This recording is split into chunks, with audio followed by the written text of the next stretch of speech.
Before we dive into today's analysis, I just want to take a moment to thank you all for your support. Whether you've been here from the beginning or just discovering my channel recently, your comments, likes, and engagement mean the world to me and keep me motivated in creating content that I'm truly passionate about. As the year winds down, I want to wish you a great holiday season. Thank you for being a part of this journey, and here's to an exciting year ahead. When considering the Soul Society arc in Bleach, the Shinigami might not seem like traditional villains. They're protectors of balance, the guardians of life and death, basically the good guys. But in this arc, they're anything but. They stand in the way of Ichigo's mission to save Rukia, enforcing a system so rigid and unyielding that it feels oppressive. What's fascinating about this arc isn't just the characters or the fights, it's the structure that the Shinigami represent. The Soul Society operates like a feudal system, built on hierarchies, tradition, and an unwavering sense of duty. This rigidity is rooted in decisions that prioritize balance at any cost, including atrocities like the Quincy genocide and the sacrifice of Rukongai citizens to fix spiritual imbalances. While most of us understand feudalism or authoritarianism as systems with power concentrated at the top, we'll dive deeper into how the Shinigami embody these concepts. This video will explore three elements of their system: ruling class dominance, loyalty and militarization, and suppression of the lower classes. Along the way, we'll connect these ideas to historical systems and literary parallels. If you're new here and enjoy exploring anime from unique angles, don't forget to like, subscribe, and leave your thoughts in the comments. Let's dive into our first point.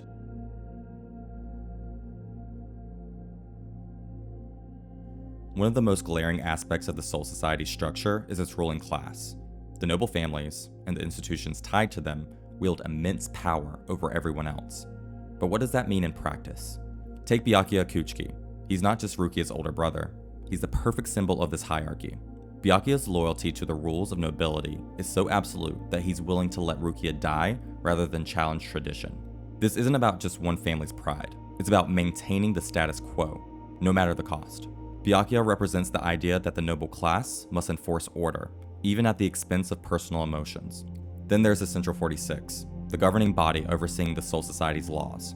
During this arc, Aizen manipulates their authority by taking their place, yet no one questions their decrees. Even illogical or unjust orders are obeyed without hesitation.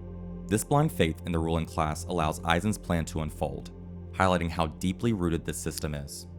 Let's pause for a moment. The power of the nobility doesn't stem from strength or intelligence, it's derived from belief in their untouchable status. This belief system justifies the Soul Society's darkest decisions, like the Quincy genocide and the sacrifice of Rukongai citizens to restore balance.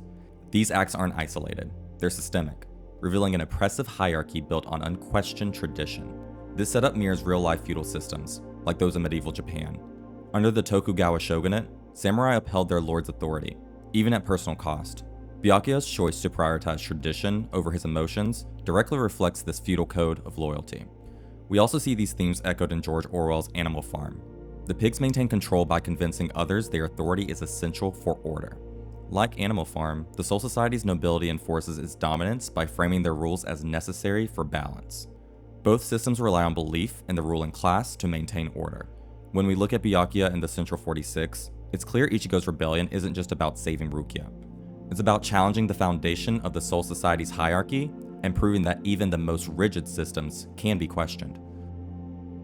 Let's turn our attention to the enforcers of this system, the Gotei 13. It's one thing for the nobility and Central 46 to hold power, but that power doesn't mean much without those who execute their will.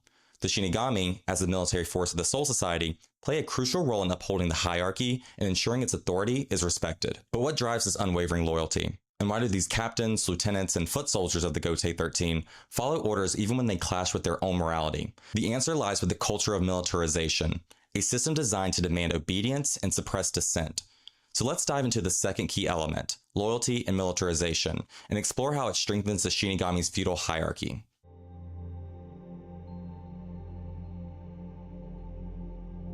Militarism is one of the defining traits of the Soul Society. The Gotei 13 is more than just a defensive force. It's the backbone of a system that enforces the hierarchy, maintains order, and protects the authority of the ruling class. Loyalty isn't just a virtue within the militarized culture, it's a requirement, deeply ingrained in the identity of every Shinigami. Feudal systems, by their very nature, rely on similar structures to maintain power. In the Soul Society, this hierarchy is mirrored in the Gotei 13's chain of command, where captains, lieutenants, and lower-ranked Shinigami are expected to follow orders without question. This militarization ensures that the Central 46 decrees as well as the directives of noble families like the Kuchiki clan, are carried out with precision and discipline. The historical parallels are clear here. Consider the samurai of feudal Japan, who were bound by the Bushido code to serve their lords with absolute loyalty. Even when tasked with morally ambiguous or unjust orders, their duty to uphold the system often outweighed personal convictions. The Gotei 13 enforces the laws of the Soul Society without hesitation, prioritizing duty and tradition over individual morality. Let's continue to look at Byakuya Kuchiki in this lens. Despite his personal feelings for Rukia, he adheres strictly to the law and carries out orders to facilitate her execution.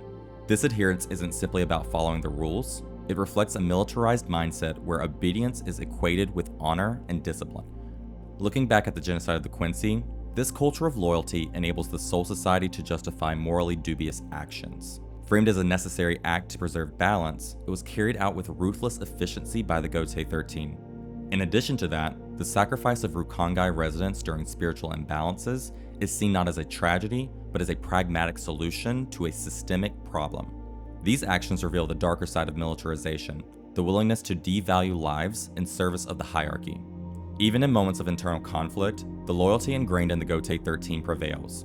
Take Renji Ibarai, who struggles with his personal bond with Rukia, but initially chooses to uphold his role as lieutenant of the 6th Division. His decision reflects the conditioning that all Shinigami undergo, a belief that their duty to the system must come before their own moral and emotional concerns. Now, Renji does eventually help Rukia, but it's interesting to see just how much it takes for him to be deprogrammed and save his childhood friend. At the helm of this militarized force is Yamamoto Genryusai, the captain commander of the Gotei 13. I'll go over this section quickly because I did do a full breakdown of Yamamoto's leadership style in my last video. But his leadership is defined by unwavering discipline and a rigid adherence to tradition. Under his command, the Gotei 13 functions as a cohesive unit, prioritizing the preservation of order above all else. But this discipline comes at a moral cost. Yamamoto's intolerance for dissent ensures that even captains like Kirikou and Ukitake, who privately question Rukia's execution, fear retribution for fighting an unjust decree. This strict enforcement of loyalty is a double-edged sword. It maintains stability, but stifles the capacity for ethical debate or reform. This dynamic of militarized loyalty finds a compelling parallel in George Orwell's 1984. Recently, I saw a local theater performance of 1984, and it really helped connect the dots with some of these themes. In the novel, the state uses a rigid system of control to demand absolute obedience from its citizens. As Orwell writes, power is not a means, it is an end. This philosophy resonates with the culture of the Gotei 13, where loyalty and discipline are not positioned to protect the individuals, but to sustain the hierarchy. Like the Party in 1984, the Gotei 13 suppresses dissent by conditioning its members to accept the system's authority as absolute. Even when captains or lieutenants harbor doubts, their loyalty to the institution prevents them from acting on them. This internalized obedience ensures that the system remains unchallenged, even when its decisions lack moral reasoning. Loyalty in the Soul Society isn't just enforced through rules, it's embedded in the culture of the Gotei 13. From the moment they join, Shinigami are taught to prioritize the system above all else. This conditioning creates soldiers that don't merely follow orders out of fear or obligation, they believe in the righteousness of their actions, even those actions conflict with personal morality. The Gotei 13's focus on enforcing the laws of the Seirete leave the lower classes forgotten and unprotected, creating a system where the marginalized are left to fend for themselves. This neglect reveals a stark divide between the privileged elite in the Seirete and the powerless residents of the Rukon district. To understand the full implications of this divide, let's explore how the Soul Society's feudal hierarchy alienates and suppresses its lower classes in the third key element.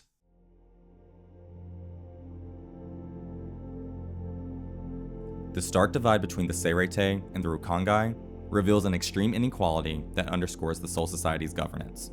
While the noble families in Shinigami operate within the protective walls of the Seirete, the residents of the Rukongai are left to fend for themselves, often forgotten by the very system that claims to maintain balance.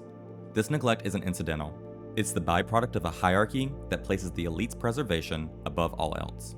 The Rukon district is home to the majority of the Soul Society's population, yet its residents are denied the protections afforded to those in the Seirete. Crime, corruption, and violence are rampant, and the Shinigami rarely intervene unless the imbalance threatens the higher echelons of society. Instead, the Rukon district is treated as a resource to be used when convenient, and discarded if it's not. Now, to move away from the Soul Society arc, we see a glaring example of this during the Thousand Year Blood War, when Captain Mayuri Kuretsuchi preemptively exterminates 28,000 residents of the Rukongai to stabilize the imbalance of souls. Mayuri's actions are framed as a logical necessity, but the scale of this atrocity underscores the systemic view of Rukongai residents as expendable. Even more disturbing is the lack of significant protest or moral reckoning from the Soul Society at large. This decision exemplifies how the Soul Society's hierarchy never protects individual lives.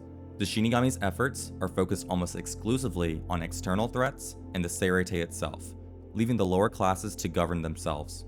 When spiritual imbalances arise, the system's response is sacrifice. This neglect isn't born of malice, it's the result of a system that conditions Shinigami to uphold laws and traditions, even when doing so perpetuates inequality. By treating Rukongai residents as secondary to the needs of the elite, the Shinigami reinforce a hierarchy that values balance and order over individual lives. Mayuri's actions are an extreme example, but they reflect a broader cultural acceptance of such sacrifices as necessary for the greater good. The marginalization of Rukongai residents mirrors historical feudal systems, where peasants were essential to the economy but denied protection or representation. Samurai were bound by loyalty to their lords, not to the people, reflecting a system that normalized inequality. The residents of the Rukongai form the foundation of the Soul Society's population, and even acts as a candidate pool for potential Shinigami, but they are still afforded little to no support in return. These themes are also explored in literature. Charles Dickens' A Tale of Two Cities depict the stark divide between the aristocracy and the struggling lower class during the French Revolution. The suffering of the poor, ignored by the ruling elite, ultimately leads to unrest and rebellion. While Ichigo's mission to save Rukia isn't a full-scale revolution, it symbolically disrupts the Soul Society's hierarchy. His actions expose the flaws of a system that prioritizes tradition and balance over compassion and justice. The normalization of injustice in the Soul Society reflects Pierre Bourdieu's concept of symbolic violence, where cultural norms perpetuate injustice by making it appear natural. In the Rukongai, the suffering of residents isn't actively enforced, but it is normalized to the point that even Shinigami from the Rukongai, like Renji Ibarai, rarely question it. The system doesn't need to explicitly oppress the lower class because their marginalization is embedded in its structure. This dynamic mirrors real-world systems, where inequality is often perpetuated not through overt oppression, but through cultural norms that make it seem inevitable. Ichigo's defiance serves as a reminder that even the most rigid systems can be questioned, and that change, while difficult, is always possible. Now that we've examined how the Soul Society marginalizes the lower classes, it's clear that this isn't just a story about Ichigo's fight to save Rukia. It's about the cracks in a system that prioritizes hierarchy and tradition over justice and humanity. From the dominance of the ruling class to the militarization of their enforcers, and finally to the neglect of the Rukon district, the Soul Society's structure reveals a society held together by rigid control, and one that struggles to adapt when challenged. Ichigo's actions aren't a rebellion per se, because he's not part of the Soul Society system. Instead, he acts as an outsider who exposes its vulnerabilities. By defying their authority and fighting their strongest captains, Ichigo forces the Soul Society to confront its rigid hierarchy and question the values it upholds. The Soul Society arc in Bleach explores how rigid systems function, fail, and adapt under pressure. Built on feudal hierarchy and unyielding traditions, the Soul Society prioritizes institutional survival over individual lives. Ichigo, an outsider, exposes these flaws during this arc, challenging the system's reliance on blind loyalty and proving that balance and compassion can coexist. His defiance plants seeds of change in figures like Byakuya and Renji, showing that even entrenched systems can evolve. This arc mirrors real-world systems, highlighting how concentrated power and rigid hierarchies struggle to adapt to disruption. Ichigo's actions don't dismantle the Soul Society, but reveal its vulnerabilities, sparking gradual evolution. The Soul Society arc isn't just a rescue mission, it's a study in power, control, and the human cost of maintaining order. It shows how systems justify inequality, how militarism enforces those justifications, and how those in the margins are often left out. But it also shows the potential for disruption and change, even in the face of deeply entrenched traditions. The atrocities of the past, like the Quincy genocide and the sacrifice of Rukongai citizens, reveal a system that prioritizes balance over humanity. Yet the arc demonstrates that these systems are not beyond reproach. Ichigo's actions challenge the idea that tradition must always be upheld, proving that even rigid hierarchies can be questioned. As we continue this series, we'll explore other forces in Bleach and how they reflect the complexities of power and resistance. But for now, the Soul Society arc leaves us with an important question. How do we balance the need for order with the human cost of maintaining it? If you've enjoyed this deep dive into the Soul Society and its structure, Don't forget to like, subscribe, and comment with your thoughts below. What do you think about the Soul Society system? And what lessons do you take away from Ichigo's journey here? Let me know in the comments. Thank you for watching, and I'll see you in the next video.